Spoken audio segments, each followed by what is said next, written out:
Jáchym Barandé. To je cedule, kterou tam ukotvili v roce 1884, je tam do dneška. Možná ji někdy přetřeli. 1884 ji tam dali. Poprvé. Nevím, jestli ji opravovali, řekl bych, že to možná někdy bylo opravovaný. Jáchym Barandé zemřel 1883, to byl francouzský inženýr, který odešel z Francie někdy ve 30. letech, myslím, 19. století. Projektoval tady většinou, podílel se na nějakých projektech, které souvisely se stavbou nějakých konských železnic nebo nějakých prvních železnic u nás. A on objevil, že tady je řada zajímavých hornin, že se v tom dají najít nějaký zajímavý organismy. V podstatě zanechal tyhle činnosti a začal se věnovat geologii. Napsal několika svazkových dílo, který se jmenuje Silurský systém Čech. Napsal ho francouzsky. Myslím, že má asi 27 dílů.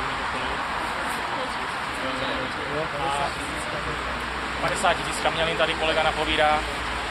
A v podstatě on to celý nazývá Silur, nicméně to bylo až později, potom vlastně tato celá oblast byla rozčleněná, ještě byl oddělený Devon.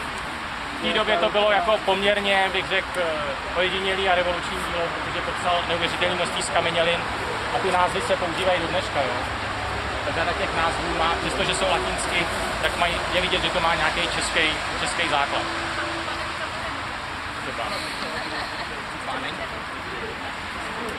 Tak to byl Jáchym Barandé. Jáchym Baran. Jinak, jak jsem říkal, není tohleto přírodní výchos, je to umělej výchos, který byl vytvořený v polovině 18. století, když se dělala cesta ze Zbraslavy do Prahy. Údajně na tom snad dělali i nějaký vojáci francouzský, jsem někde čet, nevím teda, jak se sem dostali, jaký status tady měli, ale...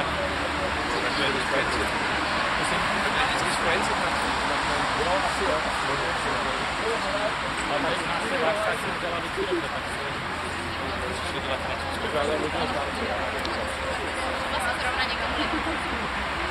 tak, nějaký dotazy?